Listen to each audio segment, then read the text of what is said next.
To solve a formula for a chosen variable, perform inverse operations on other numbers and or variables until the chosen variable is isolated.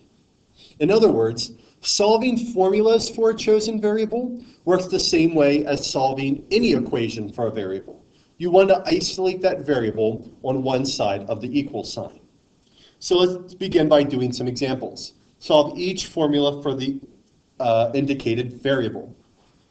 For the formula d equals RT, to solve for t, we would need to divide both sides of the equation by r, since that would be the inverse of multiplication, which is going on right now. And when I do that, my r's will cancel out, leaving me with t equals d over r. And I've solved it for t. T is now isolated. Using the perimeter formula, P equals 2L plus 2W, if we want to solve this formula for W, we would need to do two steps. First, isolate the W term by subtracting 2L from both sides.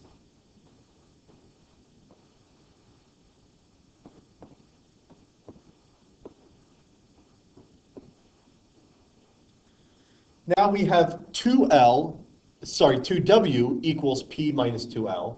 To get W by itself, we must divide each side of the equation by 2. Now, make sure when you divide each side by 2, you divide each term by 2, not just one of them. Now, when we simplify, W is going to equal P over 2 minus, my 2's cancel, leaving me with P over 2 minus L equals W. I've isolated the W variable, so I've solved the formula for W. In the next unit, on linear equations, you'll be asked to solve formulas involving x and y for the variable y very frequently. So let's practice doing that. Each one of these requires, in these cases, two steps. First, isolate, for our first formula, isolate the y term by adding 2x to both sides. And I'm going to put my x term before my constant. You wouldn't have to, although it will be easier down the road if you get in the habit of putting your term with the x before your constant. Now, to solve for y, I'll divide each term by y on both sides and simplify. Y equals 1/2 x plus 4 when I reduce all of those fractions. Let's repeat the process for this other formula. 15 equals 2x minus 2y. Here again, I need to, this time, subtract 2x from each side. So negative 2x plus 15 equals, and I carried on my negative 3y.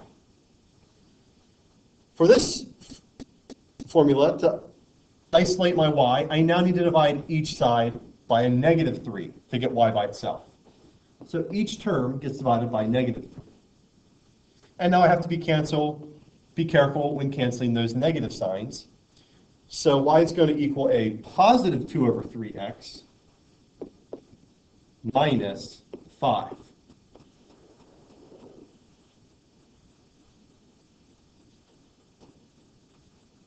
Just a few more examples to show you.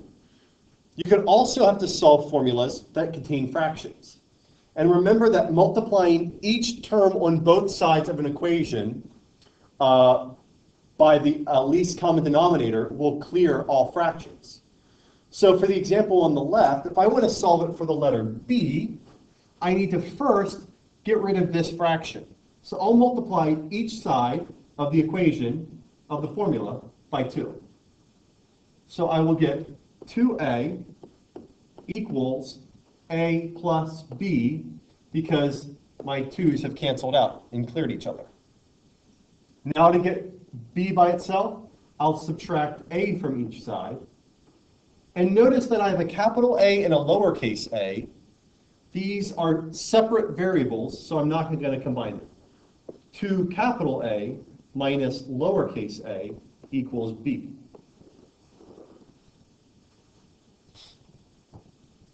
And for this formula, c equals 5 over 9 times the quantity f minus 32. I can begin by multiplying each side by the reciprocal of 5 over 9, which is 9 over 5. That will allow these fractions on the right side to cancel. So I'm left with 9 over 5c equals f minus 32. So to finish solving this for f, all I need to do is add 32 to both sides. 9 over 5c plus 32 equals f.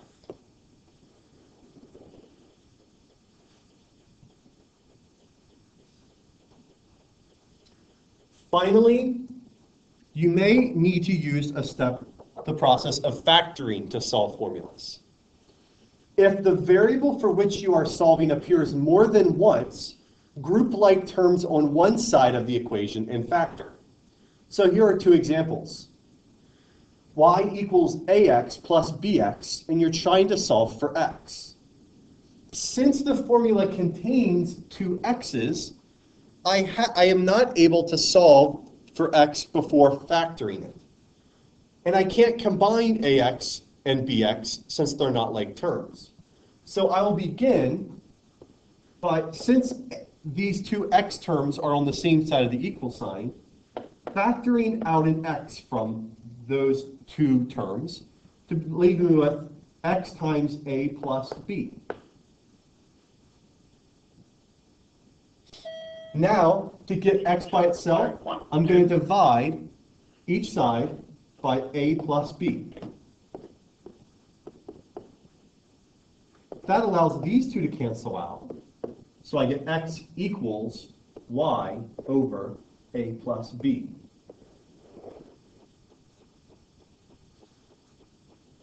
Let's do one more example of that. Check 1, 2, 1, 2. N equals dn minus c. Here, my two n terms are on opposite sides of the equal sign. So I'm going to try to combine them on one side. I'll begin by subtracting dn from both sides. So on the left side, I have n minus dn equals negative c, which is on the right side of the equation. Here again, I have two n's, so I'm going to factor out an n on the left side, leaving me with 1 minus d.